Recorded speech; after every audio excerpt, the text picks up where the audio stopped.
sifat sebagaimana sifatnya Sayyidah Khadijah Al-Kubra. Amin ya rabbal alamin. Artinya segala puji bagi Allah yang berfirman, Nabi itu lebih utama bagi orang-orang mukmin dari diri mereka sendiri, dan istri-istrinya adalah ibu-ibu mereka. Salawat dan salam mudah-mudahan tercurah selalu atas junjungan kami Nabi Muhammad yang telah bersabda sebaik-baik perempuannya adalah Khadijah. Dan yang telah bersabda pula, sungguh aku diberi Allah cinta pada Khadijah, maka aku cinta kepada orang yang mencintainya. Dan atas keluarganya dan para sahabatnya yang diberi petunjuk, dan istri-istrinya yang mendapat kemuliaan dengan bergaul bersuamikan pimpinan segala rasul, khususnya Sayyidah Khadijah Al-Kubra yang mencapai keberuntungan dengan berkhidmah membantu Nabi Muhammad, penutup segala nabi-nabi dan rasul-rasul, dan menyaksikan pada hari bangkitnya Rasul utusan Tuhan seru sekalian datang. Adapun sesudah daripada itu, bermula ini adalah sebahagian manaqib Ummul Mukminin Sayyidah Khadijah radhiyallahu anha. Mudah-mudahan Allah menurunkan rahmat dan mengampuni serta meridhai bagi orang yang membaca dan yang mendengarkannya. Amin ya rabbal alamin. Sayyidah Khadijah adalah seorang perempuan yang mempunyai kemuliaan. Beliau dilahirkan 15 tahun sebelum lahir baginda Rasulullah. Keturunannya daripada kaum Quraisy yang dihormati. Beliau adalah seorang pedagang yang terkenal dan kaya raya. Manakala Allah menghendaki kepada beliau untuk mendapat kemuliaan dunia dan akhirat, sampailah kabar kepada beliau akan seorang laki-laki yang baik akhlak, terpuji dan juga jujur, dikenal namanya adalah Muhammad Al-Amin. Kenapa disebut Muhammad Al-Amin? Padahal nama beliau cuma hanya Muhammad.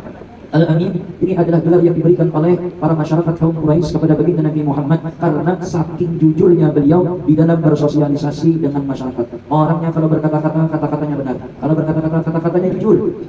Kalau berjanji orangnya amanah, tidak khianat. Nah ini apabila ada lalat masuk ke dalam sebuah minuman, jangan langsung diangkat, celupkan baru angkat. Nah, minuman apa? Celup, jadi ini contohnya apa? Jatuhlah dia ini, celupkan baru diangkat, jangan langsung diangkat. Kenapa? Karena ini sebagaimana diajarkan oleh baginda Nabi, lalat ini punya dua sayap. Satu sayapnya itu mengandung racun, satu sayapnya mengandung obat dari racun tersebut. Sehingga celupkan dulu baru diangkat. Nah, kemudian lagi maka menawarkan Sayyidah Khadijah kepada baginda Al-Amin untuk didatangkan didagangkan dagangannya. Dengan gembira diterima tawaran itu oleh baginda Al-Amin. Kemudian berangkatlah baginda Al-Amin ke negeri Syam membawa dagangan Sayyidah Khadijah untuk dijualkan. Kemudian Sayyidah Khadijah menyuruh pembantunya Maisarah supaya membantu baginda Al-Amin dalam perdagangannya. Ketika sampai di Syam, semua dagangannya habis laku dengan untung yang banyak. Setelah itu kembali baginda Al-Amin ke kota Makkah. Jadi cara berjualnya baginda Nabi ini, beliau sebutkan modalnya dan untungnya. Bila ada orang bertanya, berapa harga pisang? Contoh, oh ini aku modalnya 6.000, aku jual 8.000 sekilo. Jadi aku ngambil 2.000. Nah, kalau mau beli silakan, tidak juga tidak apa-apa. Nah, ini cara berdagangnya baginda Rasul. Terkadang ada orang modalnya 6.000 dijual 20.000, lebih besar keuntungannya daripada modalnya. Nah, dapat sugih ya. Itu masih, ini kadang bisa berdusta. Nah, aku modalnya, ini belum sampai modal lagi. Misalnya nawar baju dia berapa nih Bu? Ini harganya 4,5. 300 belah, oh belum sampai modal lagi. Memang belum sampai modal karena modalnya 1.000 aja. Ada sampai modal ya, ada sampai modal tuh, artinya belum sampai tawaran modal. Nah, jadi kadang aku modalnya nih, padahal 100.000 misalnya, di padahal 150 atau bahkan 200, berarti berdasarkan ini atas dasar berdusta. Nah hasil dari berdusta tadi itulah diberi makan kepada keluarga. Maka oleh karena itu berdagang jangan sampai berdusta. Kalau orang tanya modal, kasih tahu, masalah, tidak apa-apa, jangan takut memberitahu modalnya berapa dan memberitahu berapa keuntungannya. Karena rezeki itu sudah Allah mengaturnya seperti itu. Nah, bagaimana baginda Rasul? Beliau sebutkan modalnya sekian, untungnya sekian. Kalau mau beli silakan, kalau mau beli apa? Akhirnya habis dagangan daripada milik Sayyidah Khadijah didagangkan oleh baginda Rasul sallallahu alaihi wasallam.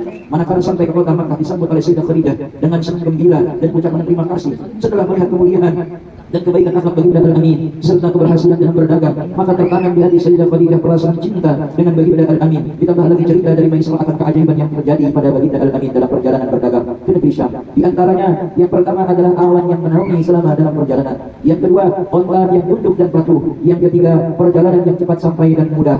Mendengar cerita yang demikian itu, maka bertambah kuatlah cinta Khadijah kepada baginda Al-Amin. Kemudian daripada itu, menyuruh Sayyidah Khadijah akan Nafisah binti Umayyah untuk menanyakan hal keadaan baginda Al-Amin. Kemudian berkata Nafisah kepada baginda Al-Amin dan bertanya, wahai baginda Al-Amin, apakah yang menarik kau daripada berkawin? Jawab baginda, aku tidak punya apa-apa.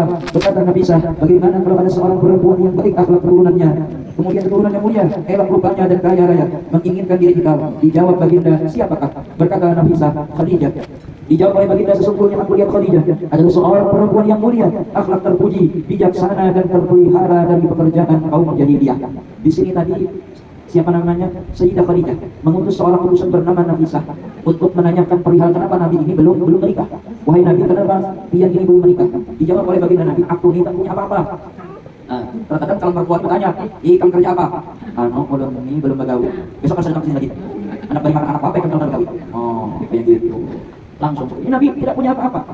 Bahkan si utusan ini tadi memberikan seperti ini kepada Nabi. Nabi ada seorang wanita yang ingin dengan dia, maka dia kaya raya. Lalu apa jawab Nabi? Aku lihat Khadijah ini orangnya mulia. Maksudnya keturunannya adalah keturunan orang-orang yang mulia. Akhlaknya terpuji, bijaksana, terpelihara daripada kelakuan atau pekerjaan kaum jahiliyah. Nabi tidak melihat bagaimana kaya dan sugihnya Sayyidah Khadijah. Ini kadang lelaki sudahlah kada bisa apa-apa, melihat betingannya dari atau perempuan yang kaya raya, maka dia berusaha sekali bagaimana caranya bisa mendapatkan ini perempuan. Jadi yang dilihatnya itu adalah kekayaannya. Nah, namun kadang kaya kadang kawah hidup yang siapa? Nah, kan sama-sama berusaha, seperti itu sama-sama cari pekerjaan. Tidak lagi menyekoler ini lain lagi yang urusannya. Ini nyekoler agama pekerjaannya cuma dia koler ini lain. Ini memang Nabi ini kan orang tua tidak ada, harta warisan kan ada, karena memang tidak ada diwariskan kepada baginda Nabi Shallallahu Alaihi Wasallam. Dari kecil sudah dia mengembala kambing. Di mana harta kekayaan Nabi sehingga beliau ini ditanya kenapa ada kawin, kenapa belum kawin, aku tidak bisa apa. Terus kalau ada perempuan yang ingin dengan dia, bagaimana? Aku lihat dia ini orangnya bagus, bukan aku lihat dia orangnya kaya. Yakin? Terkadang karena kian sugih, banyak lelaki-lelaki yang mengincar anak-anak dia, atau banyak perempuan-perempuan yang mengincar harta umatnya. Apa? Umatnya bergolong, dalamnya emasnya tebal, rupanya emas asli, main asli. Karena mereka umatnya nih bawa mobil, wah, HP-nya ganti-ganti, berarti akhirnya mau lah. Pokoknya dengan segala cara bisa mendapatkan anak-anak dia. Tapi mudah-mudahan yang berjodoh dengan anak dia itu adalah orang-orang yang baik, adalah orang-orang yang soleh atau perempuan yang solehah. Kemudian musyawarah baginda Al-Amin dengan paman-paman beliau yang mereka pun semua setuju. Maka mendapatlah keberuntungan dunia dan akhirat Sayyidah Khadijah berkawin dengan Muhammad Al-Amin khairul bariyah. Kemudian datanglah pembesar-pembesar kaum Quraisy menyaksikan perkawinan itu. Lalu Abu Thalib paman baginda berkata, segala puji bagi Allah yang telah menjadikan keturunan kami dari zuriat Nabi Ibrahim alaihissalam, menjadikan kami sebagai pembersih Baitullah, pelayan tanah haram dan pembesar Quraisy. Kemudian daripada itu, anak saudaraku ini Muhammad bin Abdullah tidak ada bandingnya walaupun ia tidak kaya, tetapi akhlaknya terpuji, keturunannya mulia. Sesungguhnya telah meminang ia akan Khadijah binti Khuwailid dengan mahar yang telah ditentukan. Demi Allah, kejadian ini sangat besar dan perkawinan ini sangat mulia.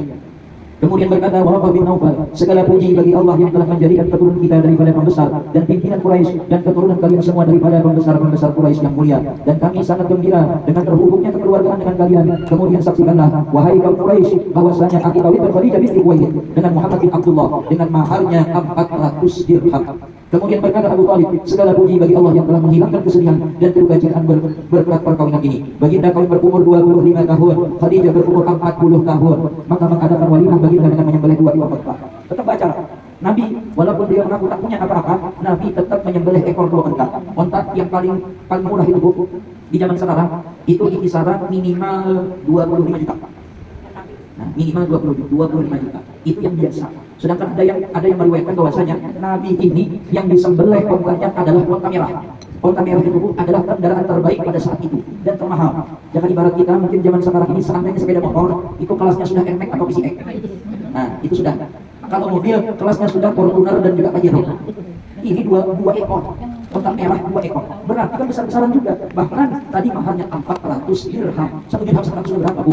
Sekarang itu ada negara yang menggunakan mata uang dirham itu Uni Emirat Arab atau kalau yang tahu itu namanya Dubai. Nah, Dubai itu pakai dirham Bu.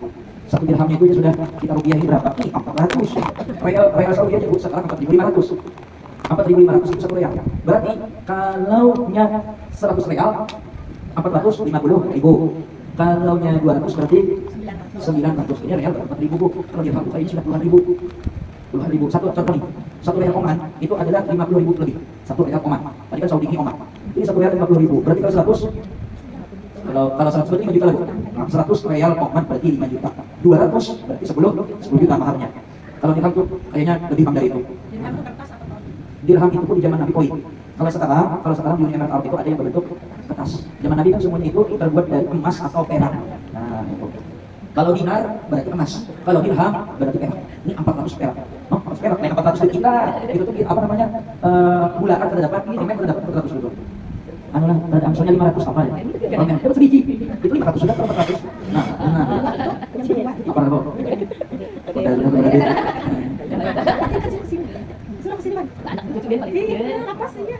Jadi artinya beliau ini tetap memberi mahar kepada Sayyidah Khadijah dengan mahar yang biasa juga. Makanya ada berapa mintanya. Tapi gitu sesuaikan laporannya juga boy. Yang minta 100 juta tapi kan sesuai dengan spesifikasi. Sesuai kan pendidikan berapa tahun sudah penyekolahkan, jadi bidan, jadi perawat, jadi dokter. sesuaikan. Dan juga apa namanya, biasanya kakaknya berapa. Nah, ini seperti bilang kurang lebih paling agak mahal sedikit, itu namanya mahar misil. Mahar misil itu adalah mahar menyesuaikan pasaran orang-orang terdekat. Kayak gitu. Misalnya nih orang nih punya keluarga, jujur aja 50, ya antara itu kali. Oke, kurang lebih seperti itu juga. Ini orang bisa 50, dia minta 200. Waduh. Anu dah, ini soalnya limited edition. Sekalinya apa? Mohon maaf, suruh merasa batakan kan bisa. Ada waktu itu pernah. Ada. Iya punya saya ada. Ampun maaf, sudah lah ada sih bisa masuk bulan. Tapi lah kayak gini. Makanya dari sesuai bagaimana dia ini. Kalau anak kurang ini memang patut pembantu, maka laki wajib mencari pembantu. Itu. Makanya kawin itu selevel. Namanya dalam bahasa sepupu. Sepupu itu artinya selevel. Nah, kalau jauh benar pokoknya baina sama sumur, antara langit dan sumur, menunya lagi sumur. Jalan berarti. Oh lagi. Nah, ini sulit. Kenapa? Terkadang yang di tinggi ini bisa merendahkan yang di bawah. Yang di bawah merasa minder dengan yang tinggi. Nah, begitu. Makanya memang yang nyaman itu yang selevel aja. Jangan ingin meraih bintang di langit. Nah, ya sebenarnya kan harus begitu Bu. Maksudnya lah, artinya jangan sampai yang jauh benar. Kan miskin banget, yang miskin juga. Ada juga. Nah, ada juga gitu. Artinya walaupun agak berbeda sedikit itu tidak masalah. Tapi jangan sampai yang jauh benar. Nah, ini apa maaf lulusan SD hampir dari CEO. Tadi salah. Gara-gara dacil ini. Jadi yang setara, yang sepupu seperti itu. Makanya kan terkadang contohnya kebanyakannya anak pondokan dengan anak pondokan, itu biasanya anak SMK dengan anak SMK, atau misalnya Polri dengan Polri A, sidak penggondang dengan sidak penggondang, nah itu, atau misalnya penyakiran dengan penyakiran, itu level namanya, gitu sama-sama. Biasanya di mana dapat ya di PSHAP, nah, di festival dapat misalnya seperti itu. Kemudian lagi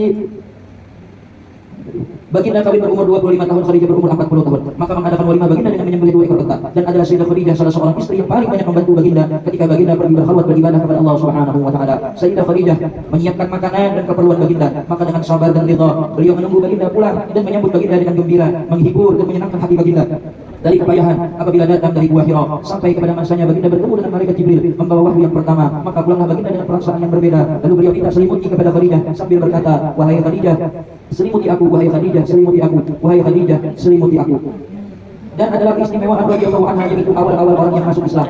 Maka dengan sebab iman Sayyidah Khadijah, Allah ringankan segala beban yang ada pada Baginda Rasul sallallahu alaihi wasallam.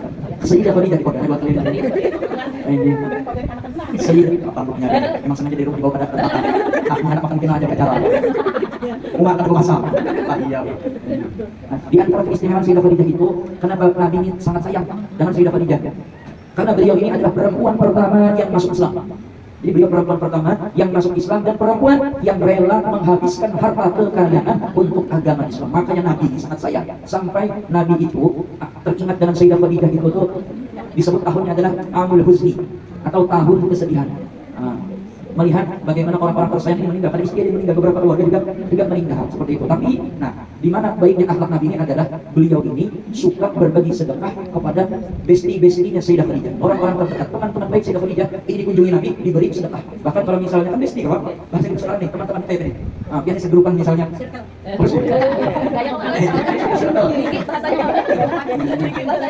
Satu circle gitu kan.